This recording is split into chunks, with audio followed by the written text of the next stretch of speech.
आज हम बात करेंगे एक डायग्नोस्टिक टेस्ट जिसका नाम है कोलोनोस्कोपी। नमस्कार, मेरा नाम डॉक्टर हरमीत सिंह सलूजा है। कोलोनोस्कोपी क्या है? कोलोनोस्कोपी एक जांच है जिसमें एक छोटी लचीली ट्यूब के जरिए हम बड़ी आंतड़ी या कोलन और छोटी आंतड़ी का शुरू वाला हिस्सा जिसको हम कहते हैं टर्मिनल आइलियम, इनकी जांच करते हैं।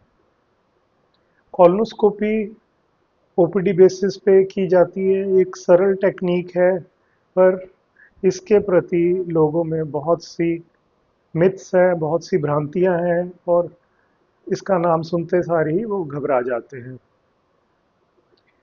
कोलोनोस्कोपी की क्या इंडिकेशंस आए समझते हैं।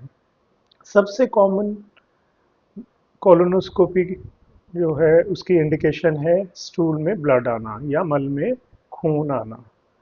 ये कई कारणों करके आ सकता है। सबसे कॉमन कारण है हेमोरॉइड्स या बवासीर। कई बार कुछ और कारण जैसे कि संग्रहणी अल्सरेटिव कोलाइटिस या कई बार कोलन पॉलिप और कई बार कोलन कैंसर, ये कुछ कारण होते हैं जिस करके स्टूल में ब्लड आता है और कोलोनोस्कोपी के ज़रिए हमें डायग्नोसिस हो जाता है और फिर हम प्रॉपर ट्रीटमेंट ले सकते हैं। और कुछ कॉमन इंडिकेशंस हैं।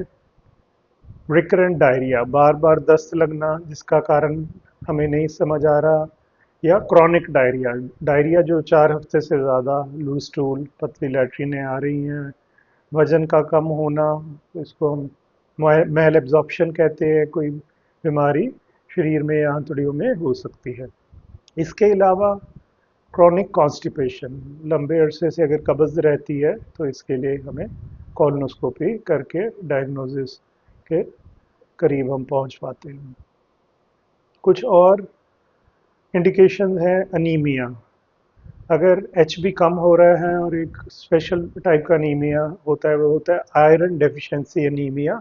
जनरली ये एल्डरली पेशेंट्स में पाया जाता है और इसमें हमें कोलन कैंसर रूल आउट करने के लिए जनरली कोलोनोस्कोपी करनी चाहिए। कोलोनोस्कोपी अगर हम यूरोपियन और अमेरिकन वर्ल्ड, डेवलप्ड वर्ल्ड में देखें तो वो लोग एडवोकेट करते हैं कि every person after the age of 50 years, आजकल उसको 45 ईयर्स पे कह दिया गया है, they should get colonoscopy done. This is called, इसको कहते हैं स्क्रीनिंग कोलोनोस्कोपी, क्योंकि डेवलप्ड कंट्रीज़ में कोलन कैंसर कॉमन है।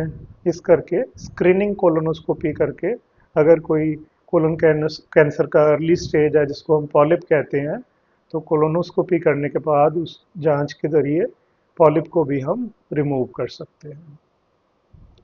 तो ये एक और इंडिकेशन है कोलोनोस्कोपी की। कोलोनोस्कोपी अगर हम डिवाइड करें, दो प्रकार की हो सकती है। एक तो डायग्नोस्टिक, जैसे मैंने आपको बताया, स्टूल में ब्लड आना या डायरिया लगना, रिकरेंट डायरिया, कब्जी या अनीमिया, ये कुछ इंडिकेशन है कोलोनोस्कोपी के डायग्नोस्टिक के। थेरेप्यूटिक होता है कई बार, अगर बड़ी आंतड़ी में कोई नैरोइंग या स्ट्रक्चर है तो उसको हम कोलोनोस्कोपी करके डायलेट कर सकते हैं ताकि मरीज का अगर ऑब्स्ट्रक्शन है वो खुल जाए।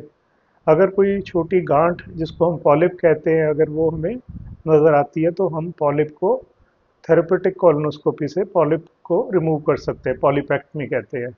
बच्चों में भी ये पॉलिप्स कॉमन है और कई बार बार बार रिकरेंट ब्लीड होती है, तो कोलोनोस्कोपी के ज़रिए हम पॉलिपेक्टमी कर सकते हैं। इसको कहते हैं थेरेप्यूटिक कोलोनोस्कोपी। कोलोनोस्कोपी करने से पहले कुछ प्रेपरेशन हमें करनी पड़ती है हर मरीज में। इसको कहते हैं कोलोनोस्कोपिक बॉल प्रेपरेशन या आंतड़ी की प्रेपरेशन। कोलोनोस्कोपी से एक दिन पहले हम मरीज को कहते हैं कि तरल पदार्थ का सेवन ज़्यादा करें और शाम से लिक्विड डाइट लें, जैसे कि पानी पी सकते हैं, नारियल पानी, लेमन वाटर, एप्पल जूस, जो क्लियर लिक्विड्स हैं वो इस्तेमाल करें।